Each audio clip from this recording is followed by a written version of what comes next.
Buenas, somos estudiantes del grado 11.1. El nombre de mi compañera es Castillo, Hoyos Paula Andrea y el mío Cárdenas Hernández Brini Yulitza. Somos del colegio de la institución educativa sede Gimnasio del Dagua. Estamos pagando la democracia y vamos a hablarles acerca del tema de los derechos económicos, sociales y culturales. ¿Qué son los derechos económicos? Los derechos económicos son considerados derechos humanos que se ocupan de garantizar unas condiciones económicas que permitan una vida digna y libre. Se suele estudiar estos derechos económicos en conjunto con derechos sociales y culturales, y se les conoce como derechos económicos, sociales y culturales. Estos derechos son considerados derechos humanos por la Asamblea General de Naciones Unidas, que adoptó en su Declaración Universal de los Derechos Humanos en 1948. Estos derechos económicos junto a otros civiles y políticos. Además, en 1966, estos derechos económicos quedaron reflejados como derechos civiles de las personas en el Pacto Internacional de los Derechos Económicos, Sociales y Culturales. ¿En qué consisten estos derechos económicos? La función principal es cuidar porque todos los ciudadanos tengan una situación económica que les permita llevar una vida digna y libre. Para ello se debe seguir estos ciertos principios. No discriminación. Debe haber igualdad sin discriminar por sexo, edad, raza, religión, ideas políticas o cualquier otra circunstancia, permitiendo así que todo el mundo tenga acceso a esos derechos económicos. Los estados se deben comprometer a perseguir la violación de estos derechos económicos por sus ciudadanos. Los estados deben seguir políticas legislativas que hagan efectivo el desarrollo de estos derechos económicos. Los derechos, a su vez, tienen que cumplir estas políticas en los derechos para que adquieran el valor que los otorga la Declaración Universal de los Derechos Humanos. Los derechos sociales son los que los ciudadanos o habitantes de un país poseen.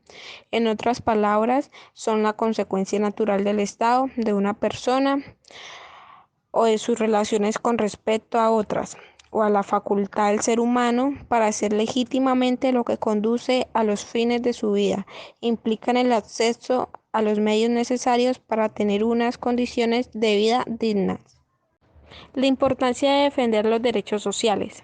¿Y por qué es tan importante luchar por estos derechos en el siglo XXI? Porque todavía existen situaciones de riesgo en donde las personas no pueden cumplir estos objetivos. Por ejemplo, hay lugares del mundo en los que una dolencia que en un país desarrollado ha sido perfectamente superada gracias a la mejora de las condiciones de vida. Puede tener una intensa gravedad por la falta de recursos médicos. Igualmente, la educación es uno de los valores más importantes para dotar a los seres humanos de recursos de conocimiento orientados a mejorar su vida. La rutina escolar representa el ideal de felicidad de los niños y sus familias. Sin embargo, existen lugares en los que no existe esta garantía de acceso a la formación universal. Derechos sociales. Estos derechos se refieren particularmente a intereses colectivos de grupos sociales y los ejercen grupos de personas. Por ejemplo, el derecho a la educación, el derecho a la salud, el derecho a la vivienda, el derecho al trabajo, la libertad de reunión y libertad de asociarse. ¿Qué son derechos culturales? Toda persona tiene derechos culturales, el derecho a la ciencia, el derecho a la protección de los intereses de la autoría. Estos garantizan el derecho a participar y a disfrutar de los beneficios de la cultura y la ciencia, y se refieren a la búsqueda del conocimiento, la comprensión y la creatividad humana.